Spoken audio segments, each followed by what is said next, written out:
नमस्कार दोस्तों, the लीशियम platform पर आपका स्वागत है। जैसा कि आपको पता है, द लीशियम प्लेटफॉर्म पर आपको यूजीसी नेट सोशियोलॉजी की तैयारी कराई जा रही है।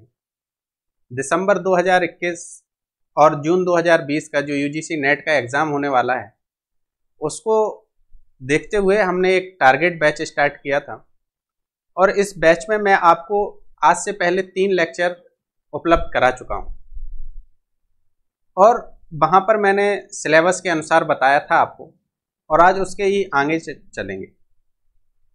सोशियोलॉजी मैं आपको पढ़ा रहा हूँ, आप यहाँ से मेरे बारे में जान सकते हैं।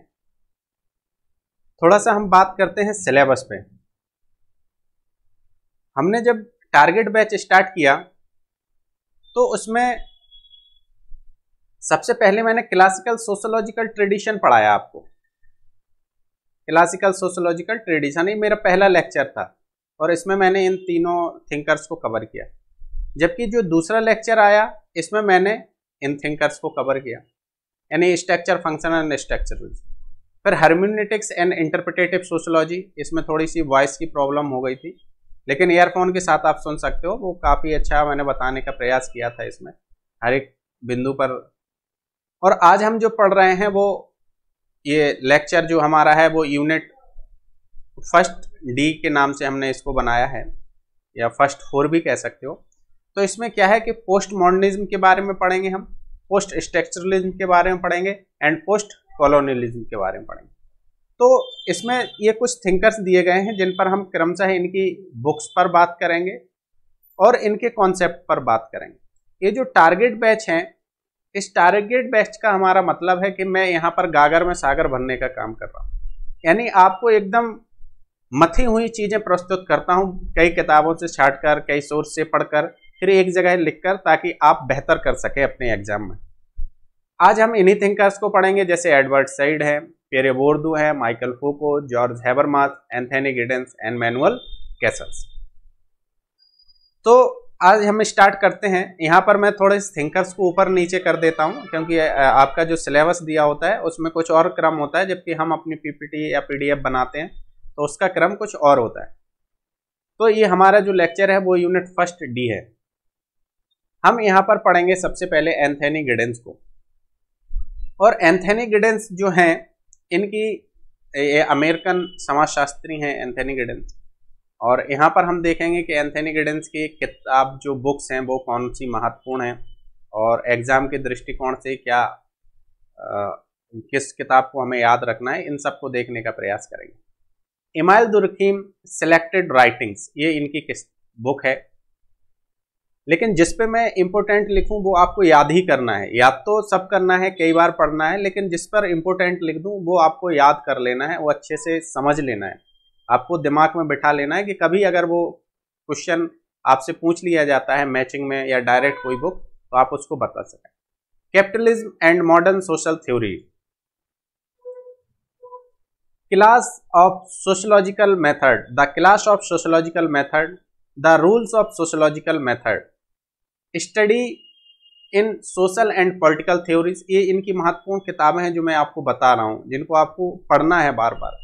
एकदम याद तो नहीं हो सकती, लेकिन कई बार सुनेंगे, खुद से नोट्स बनाएंगे, पीडीएफ को बार बार अंडरलाइन करेंगे, तो आपको वो कॉन्शियस हो जाएंगे, आपके दिमाग में वो बैठ जाएंगे और आप एग्जाम में उन्हें कर लेंगे। Politics, sociology and social theory, इनकी ये भी एक किताब है। Centre problem in social theory, आगे भी इन्होंने लगभग 32 किताबें लिखी हैं। यहाँ पर 32 किताबें तो मैं पूरी नहीं लिख सका, लेकिन उनमें से कुछ जो महत्वपूर्ण थी उनको मैंने लिखा है। Sociology a brief but critical introduction, sociology a brief but critical introduction, ये थोड़ा इंपॉर्टेंट किताब है इनकी। ये दोनों महत्वपूर्ण किताबें हैं इनकी सोशियोलॉजी के पॉइंट ऑफ व्यू से। द कॉन्स्टिट्यूशन ऑफ सोसाइटी, इसमें स्ट्रक्चरेशन की बात करते हैं, रूल्स एंड रिसोर्स की बात करते हैं, एजेंट की बात करते हैं, एजेंसी की बात करते हैं, और इनकी जो मुख्य थ्योरी है संरचनाकरण की बात होकर। The nation state and violence, इसमें ये मॉडर्निटी की बात करते हैं कि मॉडर्निटी कैसे आई, मॉडर्निटी लाने के कारक कौन कौन से और मॉडर्निटी की विशेषताएं कौन सी हैं। The nation state and violence. Social theory and modern sociology, ये भी इनकी एक किताब है, इसको भी आपको IMP लगाना है इस पर। The consequences of modernity, IMP ये क्वेश्चन आया है, एग्जाम अभी रिकॉल नहीं कर पा रहा हूँ किसमें, लेकिन ये प्रीवियस ईयर क्वेश्चन है ये। Modernity and self identity, the transformation of intimacy in defence of sociology, beyond left and rights, the third wave a reasonable of social democracy, Europe in the global age, the political of climate change. सारी किताबें आपको पढ़ना है, लेकिन जिस पर मैंने important लगा है वो आपको याद ही करना है। तो मैंने जिस पर लगाया है इंपोर्टेंट है वो sociology, a brief but critical introduction, a constitution of society, the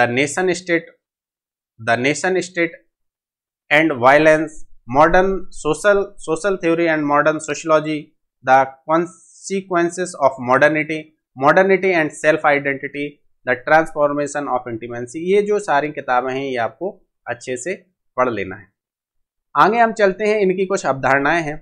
ये स्ट्रक्चरेशन की बात करते हैं, संरचनाकरण की बात करते हैं, और संरचनाकरण की यहाँ पर हमने डेफिनेशन लिख दी है, क्योंकि हालांकि संरचनाकरण की डेफिनेशन तो नहीं पूछी जाती है, लेकिन फिर भी संरचनाकरण को समझ लेना बहुत अच्छे से, इसलिए मैंने यहाँ ये स्ट्रक्चरेशन थ्योरी में कहते हैं संरचनाकरण का मतलब उन नियमों और साधनों से है जिसका प्रयोग कर्ता यानी व्यक्ति पारस्परिक क्रिया के संदर्भ में करता है। यानी वो कह रहे हैं संरचना का मतलब उन नियम यानी समाज के जो नियम है, समाज के जो मान्यता प्राप्त नियम है, और साधन जो समाज ने स्वीकृत किए हैं, उन साधनों का प्रयोग व्यक्ति किसमें करता है, पारस्परिक क्रियाओं के संदर्भ में करता है। और ये नियम साधन विभिन्न स्थानों और समय पर काम में लिए जाते हैं। काम में लिए जाते हैं का मतलब है यहाँ पर कि स्थान और समय के सापेक्ष होते हैं, यूनिवर्सल नहीं होते हैं। हो सकता है बिहार के जो नियम हो और साधन हो वो थोड़े से मध्य प्रदेश या उत्तर प्रदेश से अलग हों, नॉर्थ ईस्ट के राज्यों के नियम और साधन हमसे अलग हों, अमेरिका के नियम और साधन हमसे अलग हों। ये स्थान और समय के पर काम में लिए जाते हैं या के सापेक्ष होते हैं। तो हमें यहाँ पर समझना है, यानी वो स्ट्रक्चरेशन में बात करते हैं नियमों की और साधनों की। चलिए हम बताते हैं कि संरचना कैसे बनती है नियम और साधनों की अपेक्षा। जब भी हमसे कोई एक बुजुर्ग व्यक्ति मिलता है, हमसे कोई बड़े मिले, हमारे कोई पूजनीय मिले, हमारे गुरुजन मिले, तो हम उनका अभिवादन करते हैं। अभिवादन करना ये नियम है कि जब भी कोई हमसे बड़ा मिले, नियमों पर एक सहमति होती है समाज। जब भी हमसे कोई मिले तो हमें उनका अभिवादन करना है, हमें उनके चरण स्पर्श करना है, हमें दुआ सलाम कुछ भी हो जो अभिवादन का तरीका हो समाज में, हमें वो करना है। और कैसे करना है वो साधन है, किस माध्यम से करना है वो साधन है, कैसे करना है वो नियम है।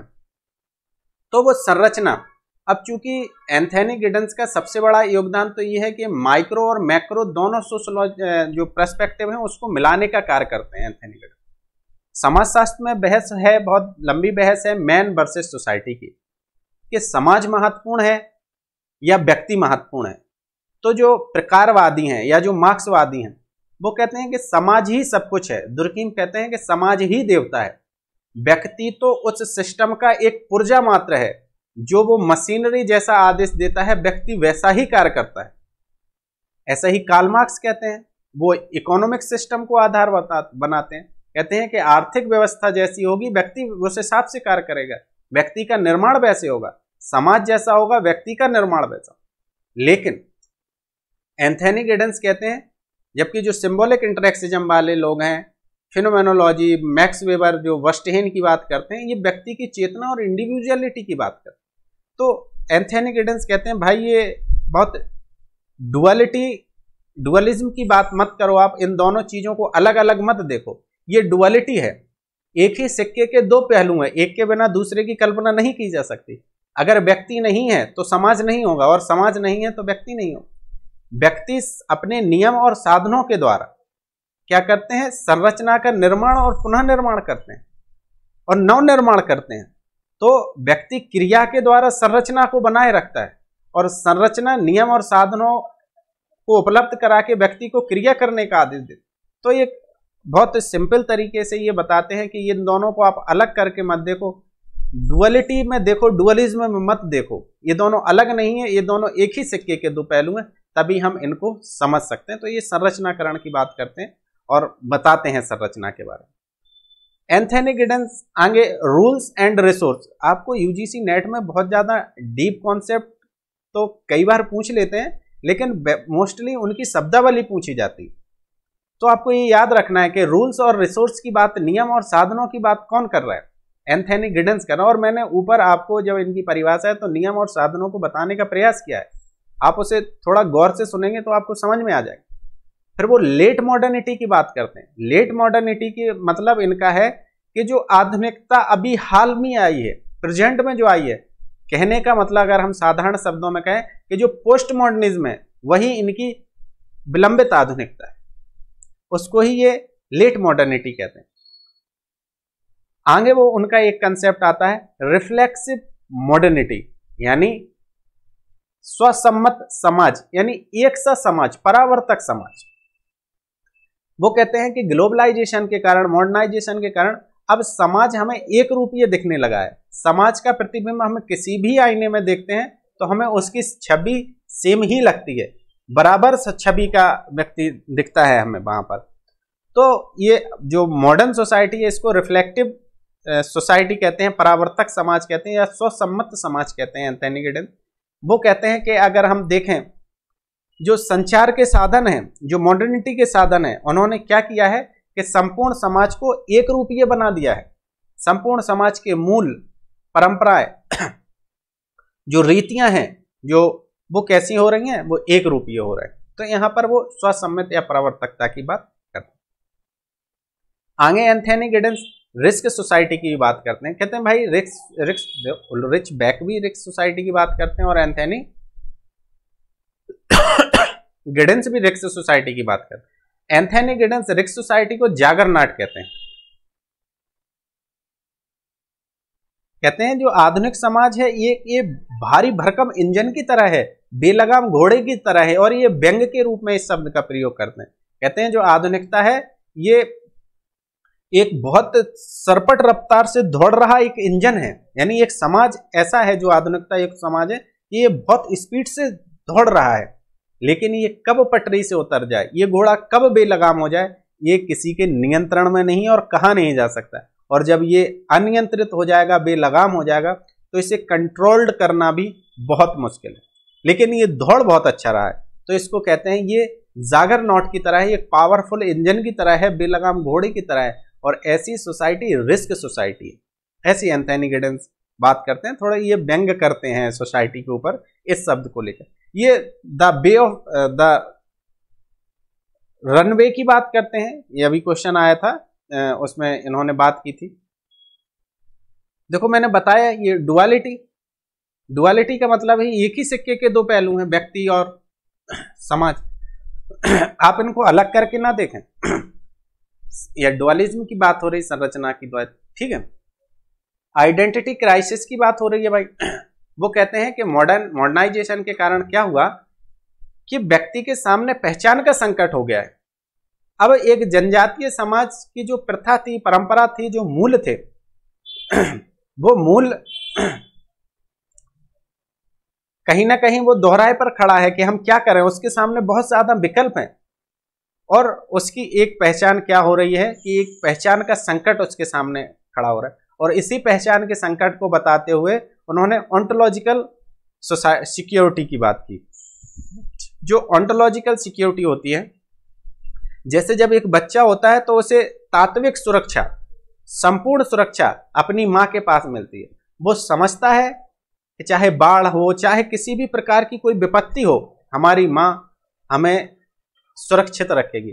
कह रहे हैं आज के समाज के सामने, आज की मॉडर्निटी सोसाइटी के सामने ऐसी ऑन्टोलॉजिकल सिक्योरिटी है ही नहीं। व्यक्ति डरा हुआ है, उसके सामने आइडेंटिटी क्राइसिस है, उसके सामने पहचान का संकट है, उसे जरूरत है तात्विक सुरक्षा की। ऐसी वो बात करते हैं, बहुत फिलोसफिकल बातें करते हैं, बहुत प्यारे थिंकर्स हैं। अब चूंकि हम यहाँ पे ही अगर एंथनी गिडेंस को बहुत ज्यादा बता दिया तो बाकी 5 थिंकर्स का क्या होगा, तो ये समस्या हो जाती है, चूंकि टाइम बहुत लिमिटेड होता है, आपको एक 40 से 45 मिनट में हमें पूरा कवर करवाना होता है। फिर वो प्लास्टिक सेक्सुअलिटी की बात करते हैं, कहते हैं जो प्लास्टिक सेक्सुअलिटी है, पहले सेक्सुअलिटी का मतलब प्रजनन से था, संतान उत्पन्न करने से था, रिप्रोडक्शन से था। कह रहे हैं आज प्लास्टिक सेक्सुअलिटी जो आई है, आज व्यक्ति की सेक्सुअलिटी उसकी पहचान बन गई है। आज व्यक्ति अपने आप को 6 पैक लेके घूमता है, यानी सलमान खान अगर हैं तो सलमान खान की पहचान उनकी एक्टिंग से ज्यादा शर्ट उतारने पर है कि वो कब शर्ट उतारेंगे। यानी व्यक्ति की पहचान वो हष्ट पुष्ट शरीर, घुंघराले बाल, लंबा कद, ये सब है। क्या ना, पहले इसका संदर्भ लिया जाता था केवल सेक्सुअलिटी का यानी प्रजनन से, लेकिन आज व्यक्ति के पहचान के रूप में ये मॉडर्निटी के संदर्भ में वो बात करते हैं। लेकिन कभी भी प्लास्टिक सेक्सुअलिटी जैसा आपको शब्द अगर एग्जाम में मिले, एंथनी गिडेंस लगाना है। आइडेंटिटी क्राइसिस, ऑन्टोलॉजिकल सिक्योरिटी मिले तो आप डुअलिटी एंड डुअलिज्म की बात मिले, स्ट्रक्चर एंड स्ट्रक्चरेशन की बात मिले, रिफ्लेक्सिव सोसाइटी की बात मिले, लेट मॉडर्निटी की बात मिले, रूल्स एंड रेगुलेशन की बात मिले, रनवे वर्ल्ड की बात मिले, जागरनाट की बात मिले, और एजेंट एंड एजेंसी की बात मिले, तो आपको एंथनी गिडेंस लगाना है। और एंथनी गिडेंस के लगभग यही शब्द हैं जो आपको बार बार एग्जाम में परेशान करते हैं और पूछे जाते हैं। आगे एंथनी गिडेंस मॉडर्निटी की बात करते हैं, कहते हैं मॉडर्निटी को बढ़ाने वाले या मॉडर्निटी को लाने वाले ये 5 तत्व हैं जिसके कारण मॉडर्निटी आई है। कहते हैं कैपिटलिज्म, पूंजीवाद बहुत बड़ा कारण है जिसके कारण आधुनिकता आई है, और उद्योगवाद के कारण भी मॉडर्निटी आई है। यानी निगरानी समाज और nation state, information of nation state के कारण भी मॉडर्निटी आई है, और मिलिट्री पावर, ये 5 कारक ऐसे हैं जिन्होंने मॉडर्निटी या आधुनिकता को क्या किया है, बढ़ाने का काम किया है, या आधुनिकता को लाने का काम किया है। तो ये एंथनी गिडेंस के विचार थे। आगे एंथनी गिडेंस और भी बात करते हैं, कहते हैं समाज जो है वो 7 प्रकार का समाज है। जो 7 प्रकार के समाज की बात करते हैं, तो इससे कभी क्वेश्चन बन सकता है।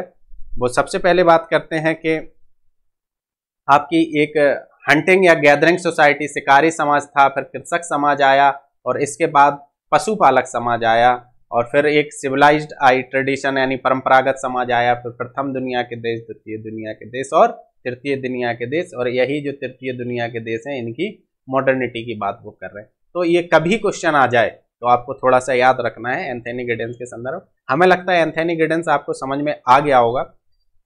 अब हम नेक्स्ट थिंकर्स पर चलते हैं, पियरे बोर्दियो पर। और पियरे बोर्दियो फ्रांसीसी समाजशास्त्री हैं, और इनका कॉन्सेप्ट बहुत ही प्यारा है, आप जब पढ़ेंगे तो अभी मजा आ जाएगा आपको। द इनहेरेंट्स इनकी एक महत्वपूर्ण बुक है। रिप्रोडक्शन इन एजुकेशन, IMP डालिए आप इस पे। कल्चर एंड सोसाइटी की बात करते हैं, एंड डिस्टिंक्शन, इसको भी आप IMP डालें। The logic of practice, homo academy.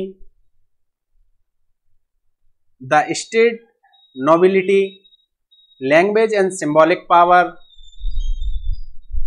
जिसपे IMP लिख रहा हूं वो आपको पढ़ना ही है। The rules of art, culture reproduction and social reproduction, इसको आपको पढ़ना है। द क्राफ्ट सोशियोलॉजी, एपिस्टेमोलॉजिकल प्रिलिमिनीज, इसको आप देख लें, वैसे सोशियोलॉजी से संबंधित है तो आप थोड़ा सा याद भी रखें इसको। तो ये इनकी कुछ महत्वपूर्ण पुस्तकें हैं जो आपको पढ़ना है। The inheritors, the reproduction in education, culture and society, distinction, the logic of practice, homo academic, the state nobility, language and symbolic power, IMP। इसके बाद आपको the rules of art, culture reproduction and social reproduction, the craft sociology, और ये इनकी कुछ पुस्तकें हैं जो आपको पढ़ना है। जो पियरे बोर्दियो थे ये कार्ल मार्क्स से प्रभावित थे, आपको थोड़ा सा यहाँ पर देखना पड़ेगा। ये कहते थे जो आधुनिक शिक्षा व्यवस्था है, आधुनिक शिक्षा व्यवस्था,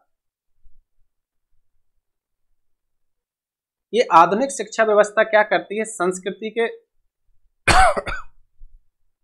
पुनः उत्पादन का काम करती है। कहते हैं संस्कृति का जो पुनः उत्पादन होता है वो इस शिक्षा व्यवस्था करती है, और जो उच्च वर्ग की और जो निम्न वर्ग की जो संस्कृति है, उच्च वर्ग की संस्कृति और निम्न वर्ग की जो संस्कृति है, इसको उच्च बनाए रखने और निम्न बनाए रखने का काम कौन करता है? ये आधुनिक यानी मॉडर्न एजुकेशन सिस्टम, या ऐसा कहें कि एजुकेशन सिस्टम इसको बनाए रखने का काम करता है। वो आगे बात करते हैं कि जो पूंजी है, पूंजी केवल आर्थिक हो ऐसा नहीं है, वो 4 प्रकार की पूंजी बताते हैं। कहते हैं एक आर्थिक पूंजी होती है, एक सामाजिक पूंजी होती है, एक सांस्कृतिक पूंजी होती है और एक प्रतीकात्मक पूंजी होती है। प्रतीकात्मक पूंजी तो कह रहा पूंजी आर्थिक हो ऐसा नहीं है, इन प्रकार की पूंजी है। अगर आपके पास ये भी इस प्रकार की कोई पूंजी है, आप बहुत ज्यादा प्रतीक रखते हैं अपने आप, तो अभी आप धनी हैं। आप सांस्कृतिक रूप से धनी हो सकते हैं, आप सामाजिक रूप से धनी हो सकते हैं, आर्थिक रूप से, लेकिन इस संस्कृति है, जो इस प्रकार की विशिष्ट जो संस्कृति है, जो एक विशिष्ट प्रकार के हैबिटस को बनाती है, इस हैबिटस को बनाने का काम कौन करता है?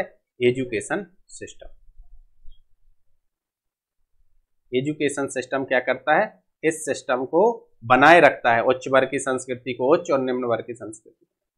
उच्च वर्ग की संस्कृति में ऐसा कुछ नहीं है कि जो उच्च हो। थोड़ा सा पानी पीना पड़ेगा। वो क्या है कि निम्न वर्ग के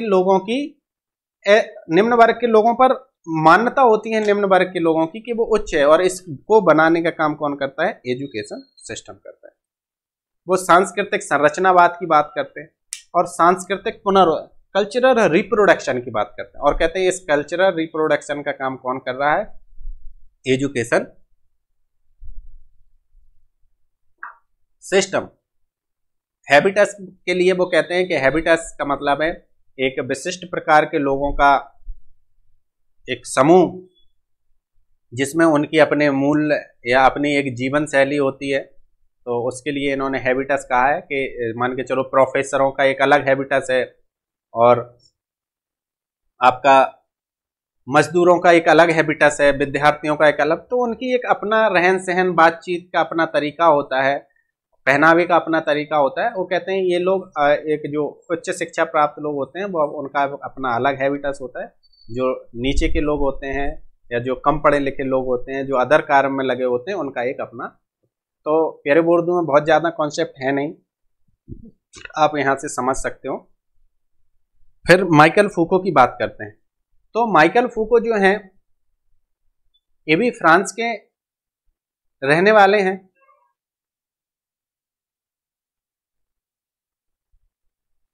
और माइकल फूको की कुछ हम यहाँ पर आपको किताबें बता रहे हैं जो महत्वपूर्ण है। मिडनेस एंड सिविलाइजेशन की बात करते हैं, द वर्थ ऑफ क्लिनिक की बात करते हैं, द ऑर्डर ऑफ थिंग की बात करते हैं। ये इनकी किसी किताब पे आईएमपी नहीं लिख रहे हैं हम, क्योंकि सारी किताबें आईएमपी, तो मैं एक ही जगह आईएमपी लिख दे रहा हूँ। ऑल बुक्स आर तो यहाँ पर वो हिस्ट्री ऑफ सेक्सुअलिटी की बात करते हैं, हिस्ट्री ऑफ सेक्सुअलिटी, और फिर उन्होंने the use of pleasure, the care of self, इसी के भाग है। The archaeology of knowledge, discipline and punish the worth. तो हम यहाँ पर देखें कि इनकी कुछ जो महत्वपूर्ण किताबें हैं, ये सारी महत्वपूर्ण किताबें, हमेशा किसी ना किसी एग्जाम यूजीसी ने माइकल फूको की किताबों के बारे में खूब पूछा है, इनके कॉन्सेप्ट के बारे में खूब पूछा है। Madness and civilisation, the birth of clinic, the order of things, history of sexuality, the archaeology of knowledge, discipline and punish, इनकी अवधारणाओं के बात करते हैं। हम कहते हैं ज्ञान, वो कहते हैं एपिस्टीम, यानी ज्ञान की खोज। इस ज्ञान की खोज को समझने के पहले हम आपको एक उनका त्रिकोणीय विमर्श बता देते हैं। वो हर चीज को इससे जोड़ते हैं। वो कहते हैं कि पावर है, पावर किसके पास है? जिसके पास नॉलेज है। और इसको सब्जेक्ट वो यहां पर लिख रहे हैं, और इस सब्जेक्ट को हम ब्रैकेट में लिख दें पर्सनल, यहां पर लिख दें पर्सन, ठीक है। कहते हैं कि जिस व्यक्ति के पास जितना अधिक ज्ञान होगा, उसके पास शासन करने की क्षमता उतनी अधिक होगी। यानी वो यहां पर हम लिखेंगे व्यक्ति, यानी व्यक्ति, ज्ञान और शक्ति, इन तीन की बात करते हैं। फिर जिस व्यक्ति के पास जितना अधिक ज्ञान होगा, उसके पास उतना अधिक शासन करने की क्षमता होगी या उसके पास उतनी अधिक पावर होगी। तो फिर वो ज्ञान की खोज कैसे करते हैं, इस ज्ञान की खोज को समझाने के पहले हम उनके डिस्कोर्स को समझाएंगे। जब वो बात करते हैं यहाँ पर मिडनेस ऑफ सिविलाइजेशन, तो वो कहते हैं कि जैसे जैसे सभ्यताओं का विकास हुआ, पागलों के प्रति जो दृष्टिकोण था उसमें परिवर्तन आया। द बर्थ ऑफ क्लिनिक, कहते हैं जैसे जैसे सभ्यताओं का विकास हुआ, हमारे चिकित्सा के संदर्भ में हमें जो ज्ञान की प्राप्ति हुई और हमने क्या है कि चिकित्सा के पद्धति को बदल दिया। द ऑर्डर ऑफ थिंक, इसमें भी वो बात करते हैं history of sexuality, the archaeology of knowledge, ज्ञान के पुरातत्व में। तो उनका आपको ये समझना है, जो मेन पार्ट है, the person, knowledge and power, यानी सब्जेक्ट, नॉलेज एंड पावर। जिस व्यक्ति के पास जितना अधिक नॉलेज होगा उसके पास पावर करने की या शासन करने की क्षमता उतनी अधिक होगी। वो सर्वसादृश्य की बात करते हैं, पैनोप्टिसिज्म की बात करते हैं। यह एक ऐसी अवधारणा है, मान के चलो ये कोई जेल है या कोई एक स्कूल है या कोई एक विश्वविद्यालय है, यहाँ पर हमने एक ऐसा बना दिया है, एक ऐसा कुछ है कि हम यहाँ से सभी जगह नजर रख सकते हैं, इनकी हर जगह देख सकते हैं। तो वो कहते हैं इस स्थान के लिए ये पैनोप्टिसिज्म की सर्वसादृश्यता की बात करते हैं। एक इस प्रकार का सीसीटीवी कैमरा है, सीसीटीवी कैमरा नहीं कहें हमें, इस प्रकार की कोई एक स्थिति है जहां से सब पर नजर रखी जा सकती है, हम उसे पैनोप्टिकॉन कहते हैं या पैनोप्टिसिज्म कहते हैं। और उस किसी को पता नहीं होता है कि हमें वहां से, वो डिस्कोर्स की बात कर रहे हैं कि डिस्कोर्स के कारण कैसे लोगों की धारणाएं बदली। पहले दंड देने का प्रावधान कैसा था, लेकिन जैसे जैसे सभ्यताओं का विकास हुआ तो दंड देने में फिर परिवर्तन हुआ, और आज पहले जो दंड दिए जाते थे और आज दंड दिए जाते हैं उनके स्वरूप में बहुत अंतर है। जब हम माइकल फूको को अलग से पढ़ाएंगे, पूरा 30-40 मिनट माइकल फूको पे ही होगा, तो हम वहां पर उनके सारे कॉन्सेप्ट को बहुत गहराई से आपको बता देंगे। लेकिन हम यहाँ पर द आर्कोलॉजी ऑफ नॉलेज में नहीं उतर सकते, द मिडनेस ऑफ सिविलाइजेशन में नहीं उतर सकते उनके, क्योंकि यहाँ पर डिसिप्लिन एंड पनिशमेंट, क्योंकि यहाँ पर दिक्कत हो जाएगी, एक लंबा वीडियो हो जाएगा, लेकिन हमें जल्दी ही खत्म करना है। तो मैं बता रहा हूँ कि पागलों के संदर्भ में पहले क्या मान्यता थी और आज के संदर्भ में क्या है, क्योंकि ज्ञान में वृद्धि हुई और लोगों में सुधार। वो कार्सेल सोसाइटी की भी बात करते हैं, कभी एग्जाम में आ जाए तो आप लगा देना। वो डिसिप्लिन की तो बात करते ही हैं, डिस्कोर्स एनालिसिस की बात करते हैं, आर्कोलॉजी ऑफ नॉलेज की बात करते हैं, एपिस्टीम में ऊपर ही बता चुका, ज्ञान की खोज की बात करते हैं, जेनेटोलॉजी की बात करते हैं, एंड मिडनेस की बात करते हैं। तो आप यहाँ से देखना कि अगर इसमें से कभी भी कुछ मिले तो आपको माइकल फूको ही लगाना है। माइकल फूको फ्रांसीसी समाजशास्त्री थे और इनकी किताबों के बारे में अक्सर पूछ लिया जाता है। और सर्वसादृश्य, discourse analysis, archaeology of knowledge, genealogy and sexuality, इनके कुछ महत्वपूर्ण शब्द हैं जिनसे अक्सर क्वेश्चन बनते हैं। ये बहुत ही अच्छे थिंकर्स हैं, जोग्रेन हैबरमास, और हम अभी इनको पढ़ना स्टार्ट कर रहे हैं। ये इन पर IMP लगाइए, इनकी किताबों पे नहीं, मैं थिंकर्स पे लगा रहा हूँ क्योंकि ये मुझे व्यक्तिगत स्तर पे बहुत अच्छे लगते हैं, इनके जो आइडियाज हैं। मैंने आपको एक वीडियो कुछ समय पहले जब मैं लाया था तो उसमें मैंने आपको बताया था कि मैंने स्कूल बताए थे आपको, वैसे तो सिंथेटिक्स एंड फॉर्मल स्कूल, उसके आगे मैंने आपको शिकागो और फ्रैंकफर्ट स्कूल की बात की थी। तो जो फ्रैंकफर्ट स्कूल के समर्थक हैं हैबरमास, और हैबरमास कहते हैं कि कार्ल मार्क्स का जो थ्योरी थी वो भी व्यक्ति के मुक्ति के द्वार खोलती है, लेकिन मुक्ति के द्वार की तो बात करती है, लेकिन एक कारक की बात करती है, वो अन्य कारकों की उपेक्षा करती है। और उन्होंने जो अन्य कारक में जो कम्युनिकेटिव था, जो संचार की व्यवस्था थी, उसके संदर्भ में बात बढ़ाई और कहा कि व्यक्ति का उद्धारण केवल अर्थव्यवस्था के चश्मे से ही नहीं देखा जा सकता है, उसे संचार के माध्यम से भी हम क्या कर सकते हैं, देख सकते हैं और समाज में परिवर्तन ला सकते हैं और व्यक्ति के शोषण के मुक्ति के द्वार खोल सकते हैं। तो हम इनको, जब हम इनके कॉन्सेप्ट को पढ़ेंगे तो आपको बता देंगे। तो चलिए पहले इनकी किताबें देख लेते हैं कि कौन सी महत्वपूर्ण। The structural transformation of public sphere अगर आए तो थोड़ा सा याद रखिए क्योंकि कंफ्यूजन हो जाएगा आपका, फिनोमेनोलॉजी में मत पहुंच जाना। Theory and practice on the logic of social science, knowledge and human interest towards a rational society,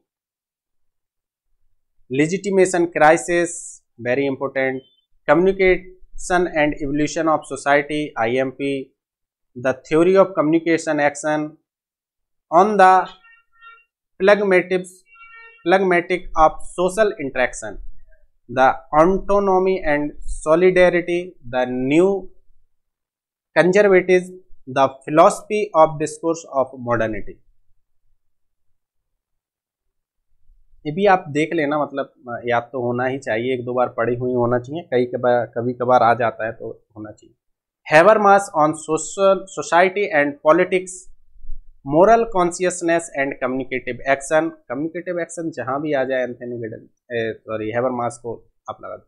post metaphysical thinking between facts and norms, the Berlin republic, the post national constellation, political essays on the pragmatics and communication. तो इनकी बहुत ज़्यादा किताबें हैं, सारी नहीं, जिस पर मैंने केवल IMP लिखा है, आपको वही याद रखना है क्योंकि वो एग्ज़ाम में पूछी जाती हैं और इम्पोर्टेंट है एग्ज़ाम में पूछने के तरीके से, तो आपको वही देखना है। हम बात करते हैं आगे इनके कॉन्सेप्ट की कि इनके कॉन्सेप्ट वो क्या कहना चाहते हैं।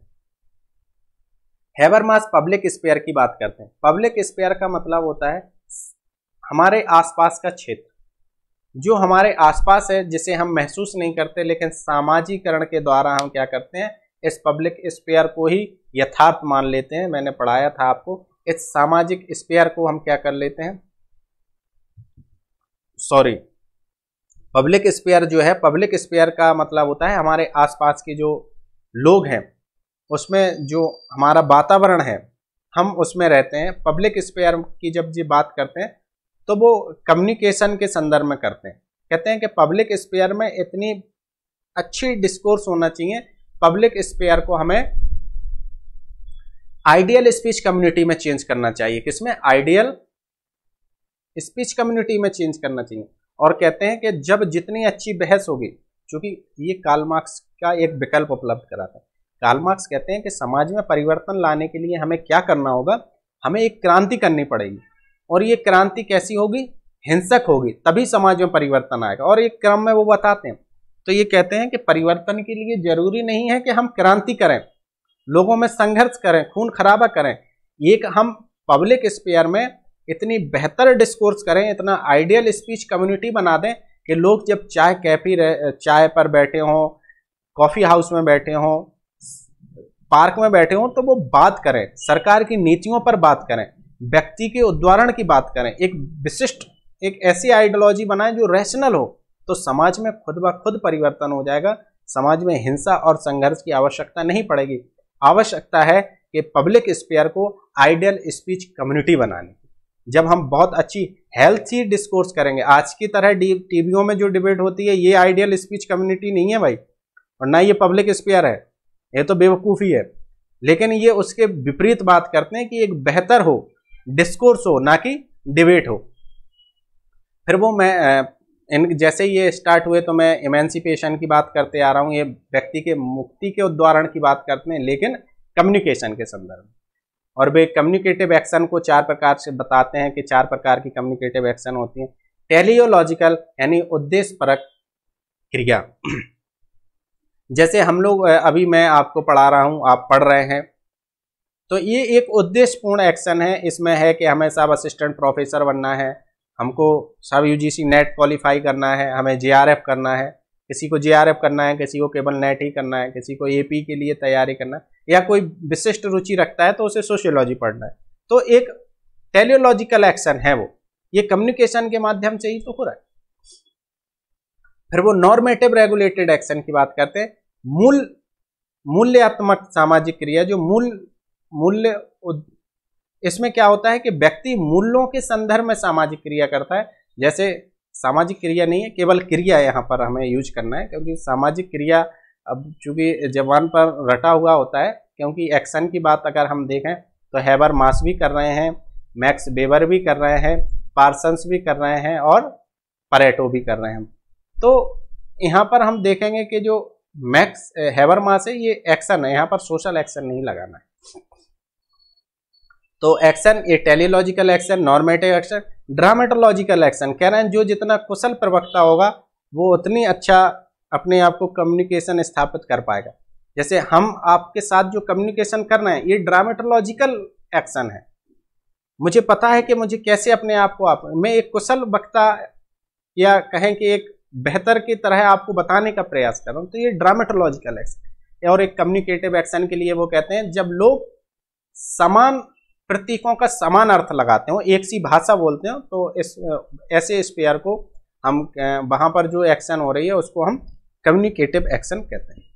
लाइफ वर्ड की बात करते हैं कि हमारे रोजमर्रा की जो जिंदगी है वही लाइफ वर्ड है, जो रोजमर्रा की जिंदगी के लिए वो बताते हैं कि इसमें क्या होते हैं, 3 विशेषताएं बताते हैं वो, कि एक तो समान भाषा होती है, समान विश्वास होती है, समान विश्वास होता है, और इनमें कुछ परंपरा और मूल्यों के द्वारा लोग अपने आप को समाज के साथ जोड़ने का प्रयास करते हैं। पहला, एक तो विश्वास होता है इनमें, परंपरा मूल्यों से जुड़े होते हैं, और दूसरा इन्हीं के माध्यम से ये क्या करते हैं, एक बंधी बंधाई भाषा होती है और इसी के माध्यम से ये अपने आप को समाज से एसिमुलेट करने की बात करते हैं, समाज में सामंजस्य करने की बात करते हैं।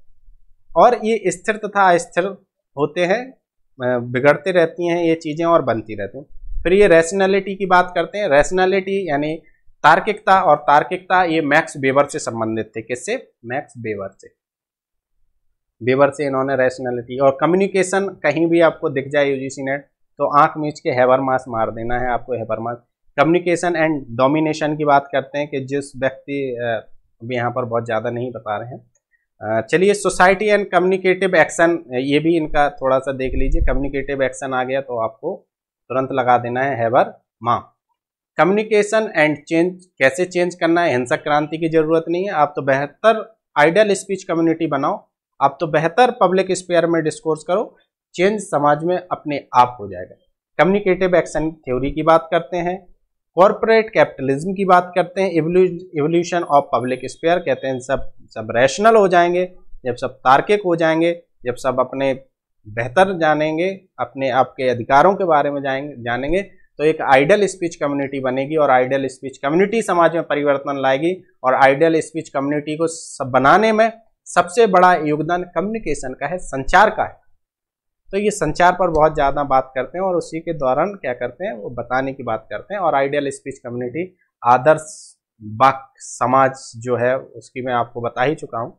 और ये फिर सोसाइटी की बात करते हैं कि 4 प्रकार की सोसाइटी है, primitive society, traditional society, capitalistic और पोस्ट कैपिटलिस्टिक। तो आप ये भी थोड़ा सा याद रख लीजिए, ये आ जाएगा कभी तो आप यहाँ से लगा। एडवर्ड सईद के बारे में पढ़ना है हमें। एडवर्ड सईद जो है ये फिलिस्तीन मूल के रहने वाले थे, लेकिन अमेरिकन समाजशास्त्री के नाम से इन्हें जाना जाता है, एडवर्ड सईद। और इनकी यहाँ पर बहुत सारी किताबें लिखी हैं, हमें सब नहीं पढ़ना है, जो आता है जहाँ से हमें वही देखना है। ओरिएंटलिज्म की बात करते हैं, क्योंकि जब सेपरेट हम एडवर्ड सईद पे वीडियो बनाएंगे तो हम वहाँ पर और एनालिसिस के साथ बताएंगे। यहाँ तो बिल्कुल हम ये पहले ही जैसे मैंने कहा कि गागर में सागर, एकदम बिल्कुल बुलेट चीज आपको बताने का प्रयास करते हैं। The consequences of Palestine, the covering Islam, इस पर थोड़ा सा पहली वाली जो किताब है इस पर IMP लिख लीजिए आप, क्योंकि ये यही इनका जो है सब कुछ है, यहीं से क्वेश्चन बनेगा, अपना बनेगा। तो फिर आगे वो बात करते हैं the word text and critics, the word text and critics, after the last sky. तो ये सारी किताबें हैं इनकी, चलो एक बार पढ़ देते हैं। After the last sky, musical elaborations, Mona Hatoum, the politics of dispossession, the representation of intellectuals. ये बहुत इनकी किताबें हैं, कई सारी किताबें हैं, तो आप एक बार देख लेना। लेकिन आपको जो किताब नहीं भूलना है वो पहले नंबर की किताब है, दूसरे नंबर की किताब है, इन दोनों को आपको नहीं भूलना है। और ये तीसरे नंबर की किताब पर IMP लगा। बाकी आप देख लेना, PDF मैं आपको टेलीग्राम चैनल पे दे दूंगा, आप वहां से इसको ले सकते हैं। फिर हम यहाँ पर इनका कॉन्सेप्ट आपको बता देते हैं कि ये क्या कहना चाहते हैं। ये ओरिएंटलिज्म, ये पोस्ट कॉलोनियलिज्म की बात करते हैं, उत्तर उपनिवेशवाद की बात करते हैं। कहते हैं संपूर्ण विश्व को हम दो भागों में बांट कर देखते हैं। कहते हैं एक पूर्व के देश हैं और एक पश्चिम के देश हैं।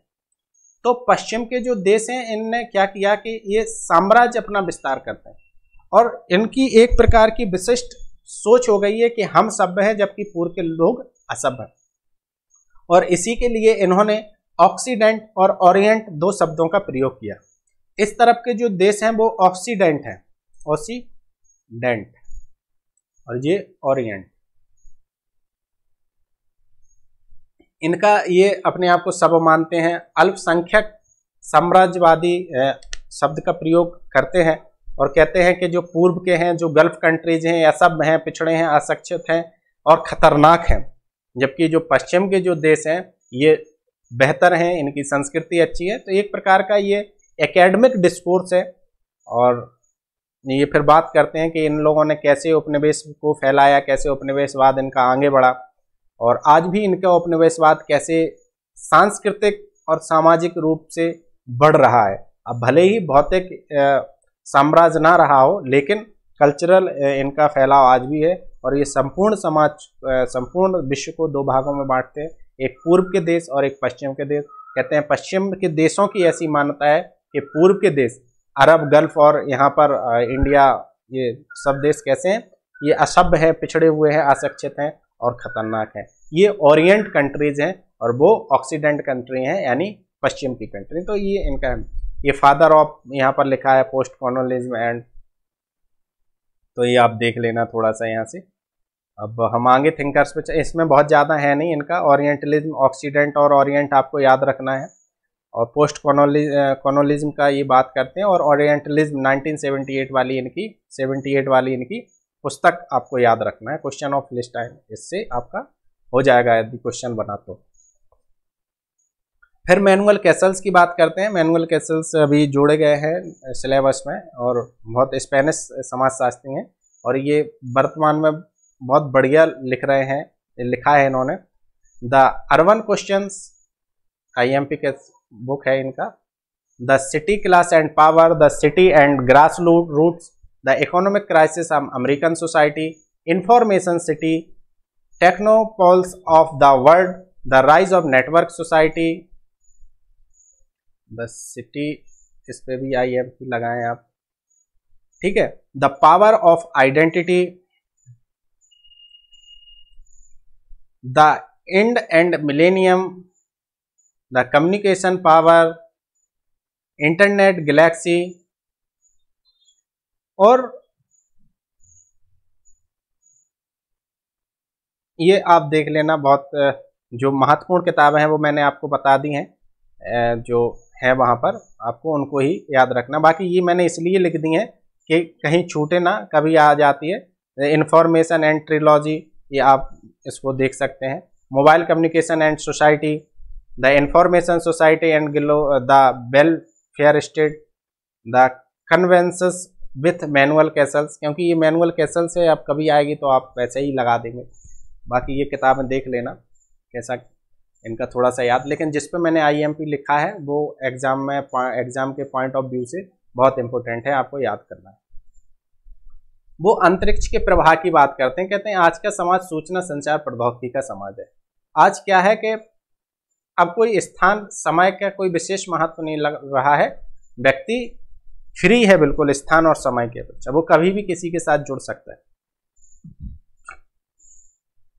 वो सामूहिक उपभोग की बात करते हैं आज के दौर में कि इंडिविजुअल कंजप्शन नहीं करना चाहिए, हमें सार्वजनिक परिवहनों का प्रयोग करना चाहिए ताकि हम एक बेहतर समाज का निर्माण कर सकें। प्रवाह की जगह जो पहले नंबर पर लिखा है ये वही है। ICT एंड नेटवर्क सोसाइटी की बात करते हैं। ये जो इंटरनेट है ना, जो अपना इंटरनेट के कारण जिस प्रकार का समाज बन रहा है उस पर ये बात करते हैं। ये सूचना समाज, ये लिखा है ना, इंफॉर्मेशन सोसाइटी की बात कर रहे हैं। ये कलेक्टिव कंजप्शन की बात कर रहे हैं, वही दोबारा रिपीट हो रहा है। इंफॉर्मेशन एंड कम्युनिकेशन की बात कर रहे हैं और टाइमलेस टाइम की बात कर रहे हैं वो। अर्बन प्लानिंग की बात करते हैं। ये सारे जो कंसेप्ट हैं इनके, ये मैं जब मैनुअल कैसल्स को स्पेशल पढ़ाऊंगा तो वहाँ पर एक एक शब्द को आपको विस्तार में बता दूंगा। अब चूंकि टाइम बहुत ज़्यादा हो रहा है तो यहाँ पर मैं बच रहा हूं बताने से, लेकिन कॉन्सेप्ट आप इनको एक दो बार पढ़ेंगे और कभी भी तो आपके दिमाग में रहेंगे। फोर्थ बर्थ की बात करते हैं, ये पिछड़े, ये एंथनी गिडेंस से मत जोड़ लेना कि फोर्थ बर्थ यानी मॉडर्न, ये फोर्थ बर्थ का मतलब कहते हैं पिछड़े समय। The rise of network society, the information age की बात करते हैं। ये तो ये मैनुअल कैसल्स के कुछ अवधारणाएं थी जिन्हें आप थोड़ा सा, the informative age, the rise of network communication, fourth birth, real virtuality, urban planning, timeless time organisation theory, information communication, collective consumption, information society, network society और आपका सार्वजनिक परिवहनों की वो बात करते हैं। तो देखिए हमने यहाँ पर आपको यूनिट फर्स्ट डी पूरा पढ़ाने का प्रयास किया है। सारे थिंकर्स की कुछ अवधारणाएं, इसके साथ उनकी किताबें भी मैंने आपको बताई हैं। आप इस टेलीग्राम चैनल को आज शाम तक प्राप्त कर लेंगे। इसकी पीडीएफ मैं आपको टेलीग्राम चैनल पर दे दूंगा, और कुछ पीडीएफ मैंने और देने का वादा किया था, लेकिन व्यस्तता इतनी रहती है कि कई बार वादा पूरा नहीं हो पाता है। तो मैं आज कोशिश करूंगा कि उनको भी भेज दूं, और ये तो आपको मिल ही जाएगी। और मैं बहुत जल्द अब आपको नए टॉपिक के साथ जोड़ने का प्रयास करूंगा, क्योंकि इसमें इंडियन थिंकर्स हमें और पढ़ना है 5 जो हैं हमारे, और उसके बाद हम फिर नए यूनिट की तरफ चलेंगे। आज के लिए इतना ही। नमस्कार।